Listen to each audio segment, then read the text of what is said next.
qui va à la chasse perd sa place, et le NFP en profite. L'élection de 3 nouveaux présidents pour les commissions de l'Assemblée nationale s'est soldée ce mercredi 9 octobre par un revers pour le camp Ensemble pour la République, EPR, et une victoire surprise pour le nouveau Front populaire. À l'issue des législatives 2024, les groupes politiques se sont partagés en juillet les présidences de plusieurs commissions stratégiques. Paul Christophe, député Horizon, a été élu à la tête de la commission des affaires sociales.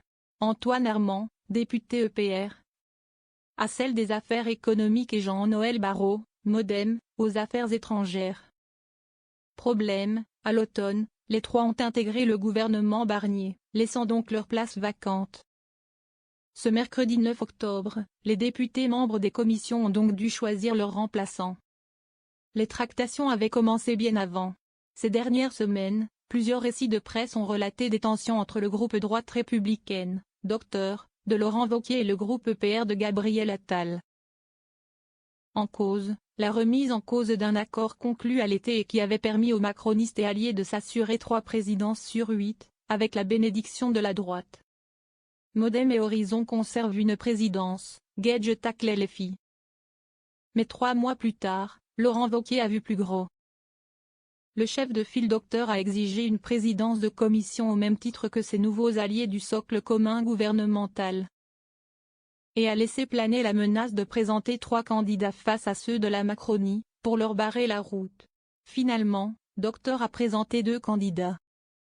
Le premier s'est finalement retiré au profit du député MoDem Bruno Fuchs, élu à la tête de la commission des affaires étrangères en remplacement du ministre MoDem Jean-Noël Barrot. Sans dommage donc pour le parti de François Bayrou qui conserve la tête d'une commission.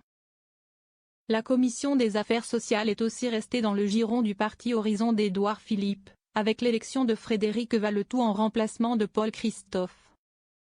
À gauche, le candidat socialiste Jérôme Gage s'est cependant indigné de n'avoir pas eu le soutien des députés LFI qui préfèrent voter blanc que pour moi face à l'ancien ministre de la Santé, Horizon, a-t-il écrit sur X.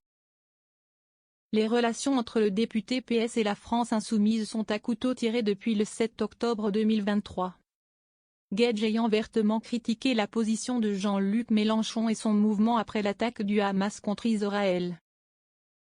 L'épingle trouvée dans le jeu Attal-Wauquiez, Barnier inquiet. En revanche, l'élection du président de la commission des affaires économiques a tourné à l'affrontement public entre EPR et Docteur.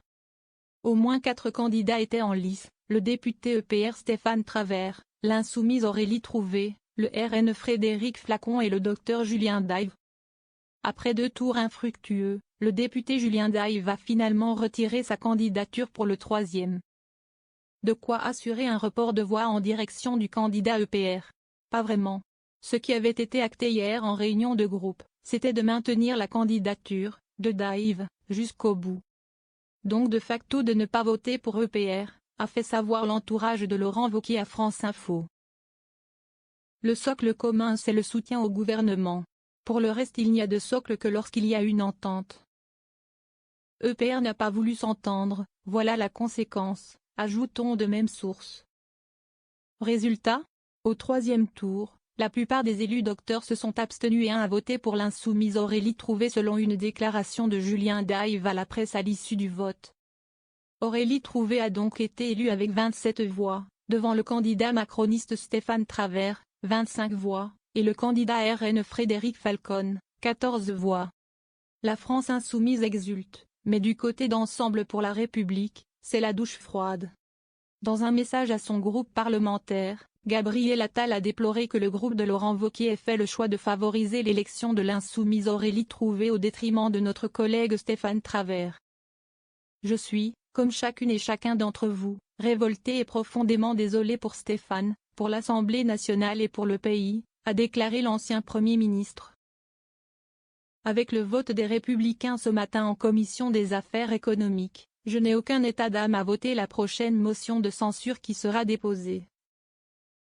A aussi cinglé sur X le député des Côtes-d'Armor Éric Bothorel, en joignant à son message une image évocatrice, celle d'un tireur armant son fusil.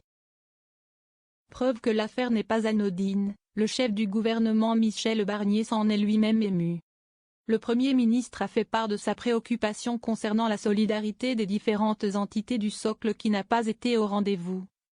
A fait savoir son entourage, 10 jours avant l'arrivée du projet de loi de finances dans l'hémicycle. Le signal a effectivement de quoi donner des sueurs au chef du gouvernement.